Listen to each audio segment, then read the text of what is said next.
I'm Steve James, and this is our Community Affairs program, 30 Minutes. On this week's 30 Minutes, it's part one of two programs featuring highlights from the 2026 Weakley County Sports Hall of Fame induction ceremony held earlier this month at UT Martin. This year's inductees included Chris Brinkley, Kelly McElhaney Sims, Katie McCall Pinnell, Terry J. Oliver, Donald Ray High, Donald Glover, Richard Barber, and the 1996 TSSAA State Champion Westview Lady Chargers, who were introduced by Paul Tinkle and Chris Brinkley. You know, first off, because this young man is getting ready to go in, I really think, John, I'm going to step out for just a second. Would it be okay if I let Chris come up here for just a minute, too? Oh, good. Come up here for just a second. Because this is the guy right here that was with me when we got this group of people that won the state championship with 7/10 of a second to win the ball game. And if I were to tell you my version of it, it's a little different than Chris, and Chris would have a different version of mine. Would you take the microphone? I just remember that whole season was unbelievable. There could be a book written about that team and that season and how they matured as the season progressed, but particularly that run to the state tournament. And how the reason I always watch sports my entire life is because of the unpredictability of it, but also the magic of it, that to never give up. And really, there were times in that game, I was younger, that I didn't think Westview was going to win that game. And a lot of people that were there probably felt the same. And I'm not calling it a miracle by any means, but it was one of the most amazing sporting events that I've ever seen. And to get to do that game with you, Paul, was just phenomenal. And to be here with them tonight is just outstanding. So those are my thoughts on that. I'll never forget it. It's one of the greatest sports moments I've ever experienced in my life at the Murphy Center on those free throws. 7/10 of a basket. Go ahead. This is your crew, 1996. Would you stand up if you are a part of this group? 1996, stand up. There you are. Great to see you. I'm going to call out the names of the players, and these are the ones who made this history. Rochelle Fletcher, Natasha Atkins, Faith Atkins, Ramona Thompson, Crystal Hurst, Julie Lacey, Crystal Alexander, Becky Hurst, Jacqueline Phelps, Allison Wade, Corinne Box, Beth Ann Burrows, Stacy Evans, Stacy Russ, Carmen Gaylord, Katie Wilson, Lori Beth Thompson, Jocelyn Phelps, Christy Davis, and the coaches at that time was Kevin Tuck and Lawrence Hurst. Let's give a big round of applause for these wonderful memories. And the only thing I can say is I've done back during that time, I've done about 800 ball games, boys and girls, over a 20-year period. We've got about 50 years now. No, you're 53 now. Oh, okay, I was trying to remember which one it was. But I just want to tell you, there are many, many fun games, and there are emotional games. And the most important things that you can do, folks, be in the seat. Go and be a part of a high school game, a middle school game, an elementary game. Be a part of your community and love on your kids. Let them know how much they need you. All I can simply say is thank you for allowing me to be a part of here tonight. Thank you very much.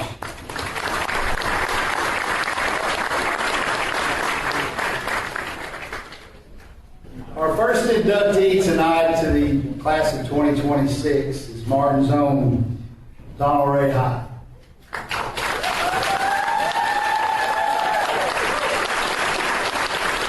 It's someone that again, is just, when somebody brought me, I don't remember what year it was, I should, but the whole Associated Press picture, and you look down there, and my grandmother always told me how good a player he was. But when you sit there and you look and you see Steve Spurrier on there, and you see some of those other names on that piece, on that thing, some dudes, man. And he was one of them. Everybody, Mr. Coach Donald Ray High.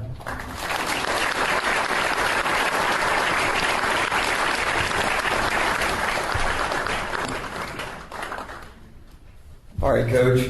So we all know Coach High. He's had numerous great players throughout your career, Coach, and great students in the classroom as well. But did you know that you cut a Hall of Famer, Chris Brinkley? I was told that the other day. Yes.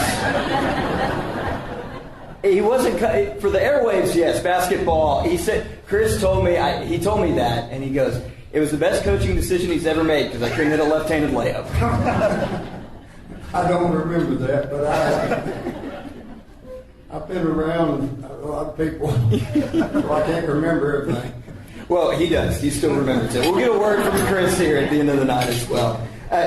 Chris also talked to me about your passion for inspiring the next generation, teaching and coaching. And he told me you're a great coach. You cared about your players in basketball, but he pointed out your work in the classroom and said you were one of the most passionate teachers when it came to the subject matter when you were teaching Tennessee history.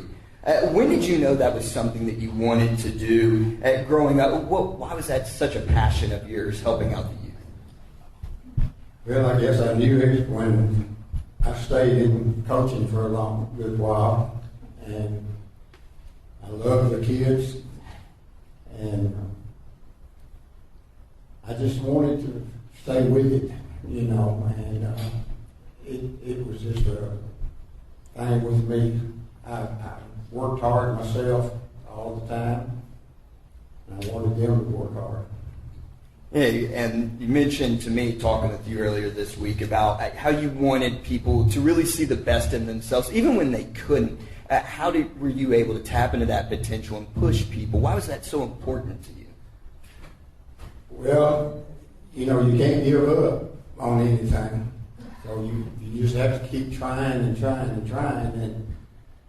And I know there's several of my junior high basketball players in here right now, but I pushed them. And they may not have liked it, but they may not like me. But they come back and they say that it was the best thing for them. Now, I don't know whether that really meant that or not, but that's that was my idea of it. And you just can't give up, so you just got to keep working. You also mentioned to me, it really does mean a lot when these former students and your student athletes come up to you and tell you the impact that they made or that you made in their life. What lessons do you hope that they've learned, that they've carried with them in their lives? Well, I just hope that they learn to work hard, be patient with other people. Well, maybe I shouldn't say that because I wasn't patient with but really, I just think that it means a lot to work. Because life doesn't go on perfect all the time. So you just have to keep pushing and trying and overcome some things. Last one for you, Coach. Who would you like to thank here tonight? Well, I'd like to thank the Hall of Fame. I'd like to thank my family sitting right here in front of me. They mean a lot to me. I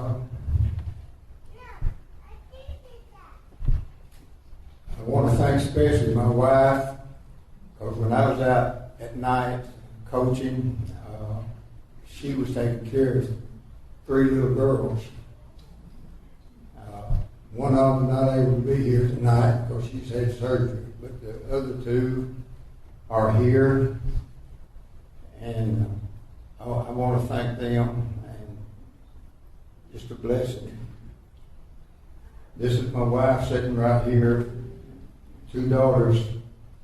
Stand up a minute. Just raise your hand.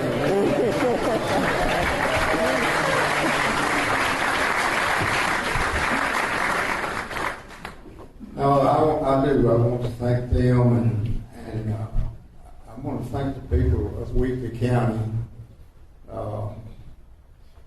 Weakley County is a good county.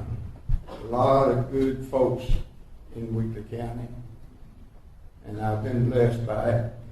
And I want to thank, of course, they've passed away, but I want to thank my parents. They supported me a lot. And when we went to play a ball game at Old Martin High School, they didn't miss me. And then when I got into UTM and playing there, they didn't miss any home games especially. And then they even went a long distance to support me. I want to thank all of them and the people of Martin, Weakley County. Well, let's give one more round of applause for Hall of Famer Donald Ray.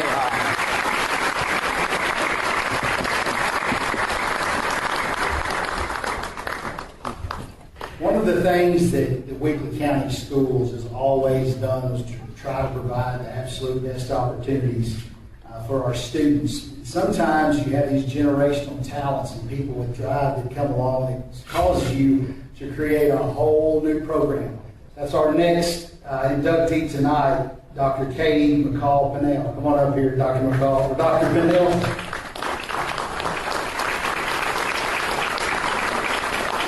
Greenfield High School did not have a tennis program until she came along, and as a result, one of the best tennis players to ever come out of our county, and a great one at UT Martin.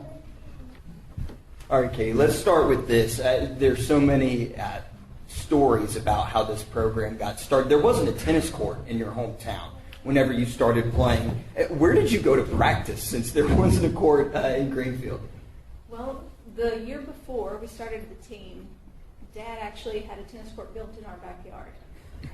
So we would trudge all of the team to my house after school, and we would practice as often as we could. And it was a blast. We would have up to like 18, depending on the year, 12 to 18 girls out there trying to hit at the same time. Just a filled up court. Yes. There were no space. You left no space. Everyone could get out there and practice. Yeah, we utilized a ball machine, and then like we would practice. The girls would return my serve, and like we would just do different things so that everyone could do something. Yeah, and it's a well-known fact that there isn't anything your grandparents wouldn't do for you. Your grandmother helped get money to build a tennis court in your backyard that you just mentioned, so you had somewhere to practice in Greenfield. How important was that support that your family gave to you? I mean, it's why everything got started in the first place. The first time I played, I was 3 or 4, and Dad had taken the family out to play here at UT Martin. And apparently I loved it so much I didn't want to leave. So from that day on, Dad was the catalyst to me playing tennis and to us getting a team at all. And how old were you when you started playing? I guess 3 or 4, I think. I was little. 4. Yeah. So your dad, a major catalyst in getting that program started up and the success that he had.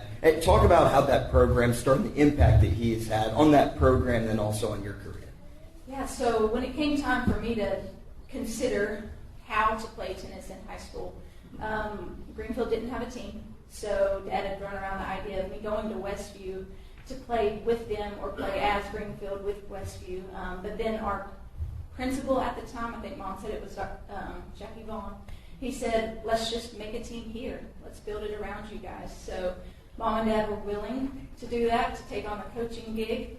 And then the basketball team is who became the tennis team.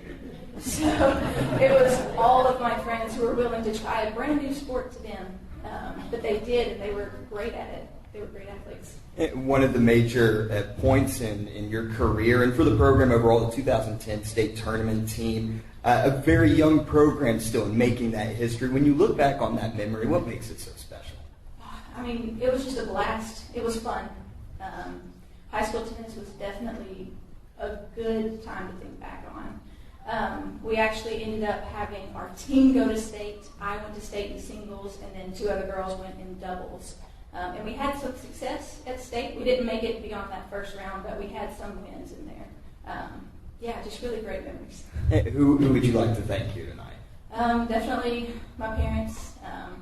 Dad is the reason why I started playing tennis, and they kept me going in it, encouraged me through high school, and then even beyond to UT Martin to play tennis there. And then now, my family, my husband and my kids, we still go out and play, and this is just a wonderful thing, and thank you so much. And ladies and gentlemen, one more round of applause for our newest Hall of Famer, Katie McCall-Pinnell.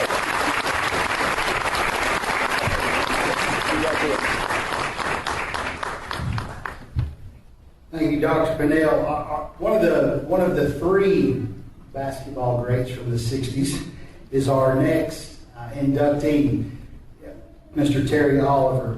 When I was texting back and forth with his daughter, Melissa, she pointed out something that I did not know and I didn't pay attention to. If you don't know Mr. Terry Oliver, who passed away a couple of years ago, most of you do, the massive impact he had, not only locally, but statewide. But he was so smart, he got to skip a grade. He went into the workforce, out of high school, then decided he wanted to go play basketball. And he walked on at UT Martin to play. But the thing that Melissa pointed out to me that I didn't realize in the picture of him that you will see in your program, if you look at his ring finger, he was a married man with a ring finger, his ring on his finger in that picture. And I think that's a testament to the kind of man that he was and how he led our county. Our next inductee, represented by his daughter, Melissa Oliver Overton, Mr. Terry Oliver.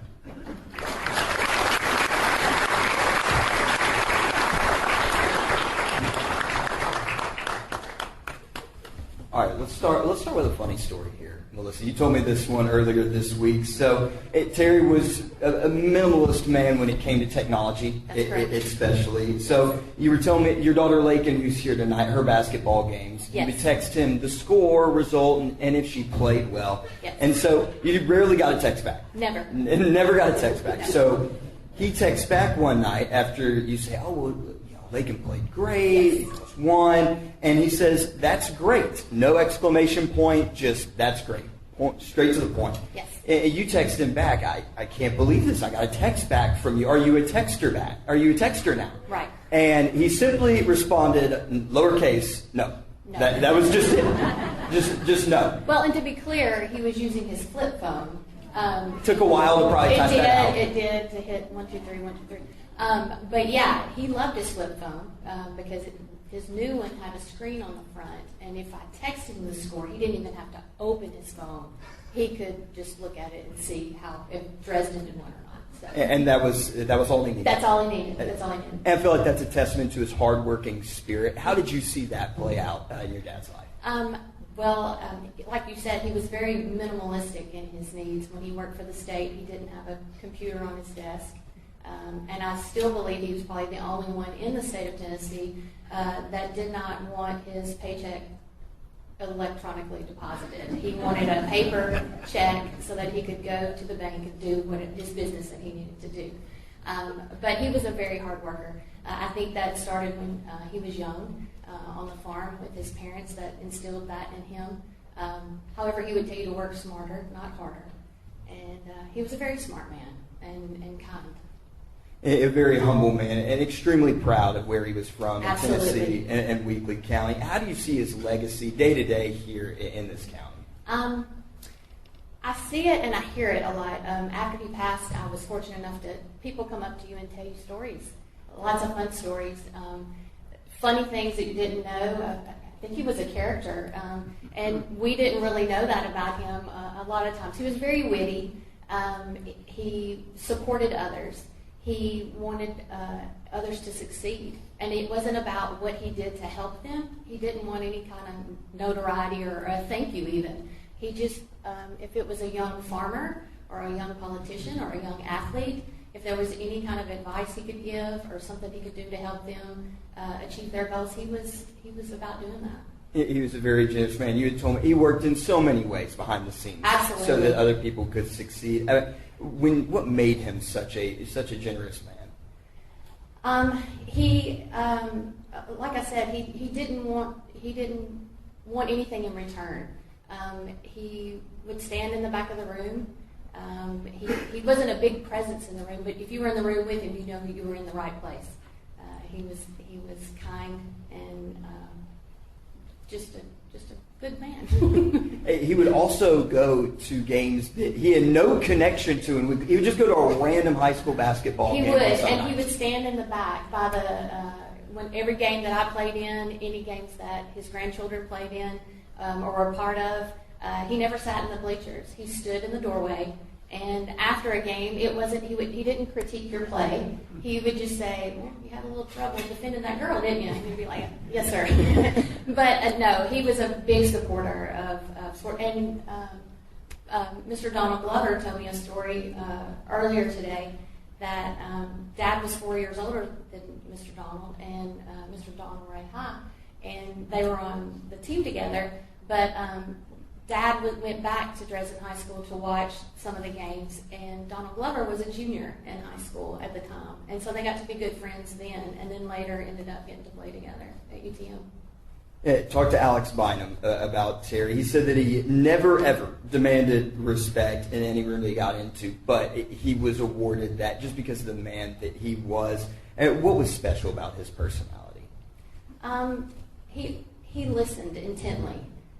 He wasn't trying to tell people what to do. He would listen, and then he thought before he spoke. He was wanted to help, wanted to give advice and encouragement to others. He was a really good teammate, whether it was in his professional life as a family man with all of us, and a good friend. And like I said, we've learned so many things about him that we never even knew, because he didn't talk about himself. It wasn't about, he wanted to tell you things what other people had achieved. He was excited about that. He was the ultimate teammate in life. That's what I found out in researching about his life. He was always in your corner, knew who you were, knew where you came from, and always rooted for you. How much did it mean to have his support? Wow, it was everything. Early on, he was always right. And I didn't like that as a young child, but as I got older, he was my go-to person. And I think he was for my sister as well, and all of us. He was a leader, and he encouraged everybody. And I don't know, I'm a little nervous up here talking, sorry. He was just, he was the ultimate teammate. He wasn't about it being about him. He was very humble and kind. Who would you like to thank for Terry going into the Hall of Fame here tonight? First of all, the board. I know it's a big deal to put all of this together and to select a class, so we do appreciate that. I also want to thank whoever nominated him. That's special too. And like he wouldn't want anybody to know that he nominated anybody either, so I don't want to know that.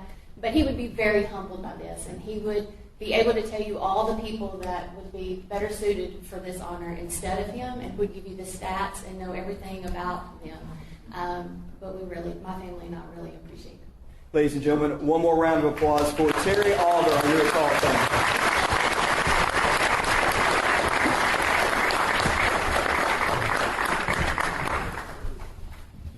Thank you, Melissa. Our next inductee this evening is our third of three Weakley County basketball players that earned the right to play basketball for our hometown university, the University of Tennessee at Martin.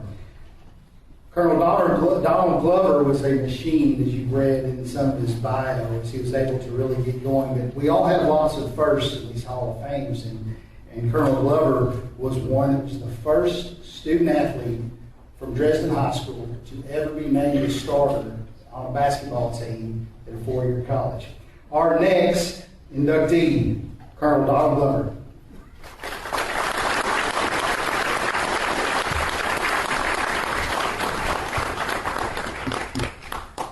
All right, Donald, let's start with this. Your final two seasons at Dresden, very memorable and very important for the school, featured a undefeated season in 61-62 and then 62-63. Was Dresden's first trip to the state tournament in school history. For you and your teammates, what legacy did you all leave for future Lions teams? Well, the 61-62 team, of course, went undefeated in the regular season, which was unheard of back in those days. As Don Ray and I discussed earlier, we didn't have classes back then. We played big schools, little schools, and any kind of schools. And that set the tone, I guess, to be better every year. Well, that year we got upset in the district tournament. And that was unfortunate. We let a lot of people down in Dresden. We let ourselves down. But the next year we decided we graduated, I think, 6 seniors that year. I was the only starter coming back, but we had 4 more seniors for me. And we played the team that had beat us the year before, almost a year to date from that day, and we beat them, which led us into the district championship. And from there, we went on to the state tournament. And I guess that we set the tone. We had a good coach. The first year we had undefeated, it was his first year coaching. He graduated from UT Martin. He was a basketball player here. Coach Vineyard, he was a great coach. And from the 62-63 team, in which we went to the state tournament, we did get beat in the state tournament. But we were proud of our accomplishments that year because really nobody picked us. I think Donald Ray had the team that year that was supposed to really be the team to beat. And for some way they got upset, I think, in the tournament. And we happened to be the other team and got to go. But Coach Vineyard, from then on, I think he went to state tournament 4 or 5 years in a row, which is sort of unheard of back in those days. And then the year that we did get beat, the undefeated season, he was also the girls' coach. He took the girls to the state tournament that year instead of the boys going. So we sort of set the precedent, and it carried on for several years there. And you yourself set a precedent in being the first Dresden High School student athlete to start for a 4-year college or university. You started sophomore and junior season at UT Martin. What does it mean to have been the trendsetter for so many Dresden Lions who have gone on to play for 4-year universities? Well, I guess I might have been a trendsetter, but when I look back, people that followed me, people like Papa Jones was really a trendsetter.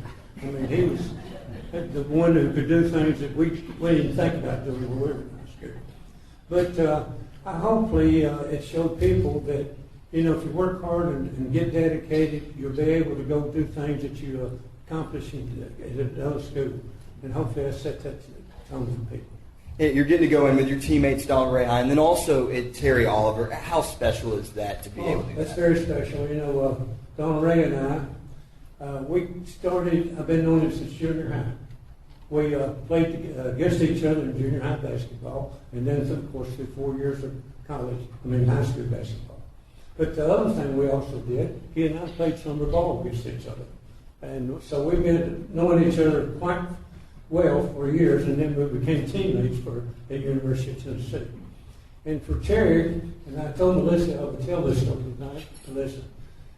Terry, after I graduated, I had a summer job working 8 hours a day, and Terry, of course, he was graduating, working full-time at the Tennessee Department of Highway.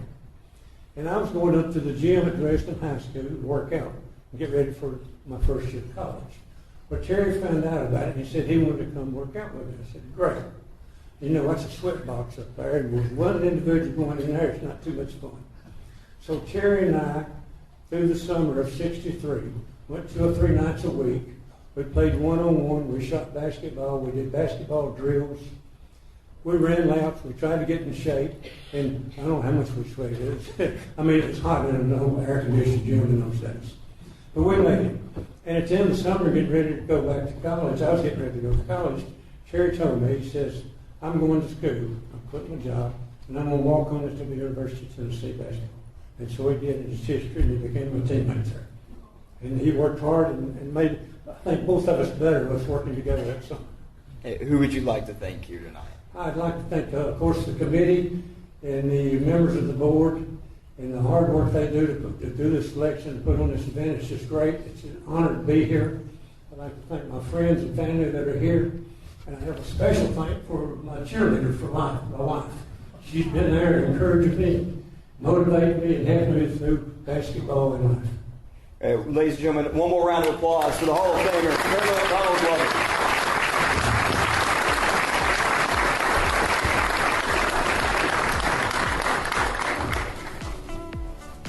You've been listening to 30 Minutes, a community affairs program on Thunderbolt Radio. You can listen to this broadcast and others anytime by visiting thunderboltradio.com and following the Thunderbolt Radio and Digital YouTube page. Thanks for listening.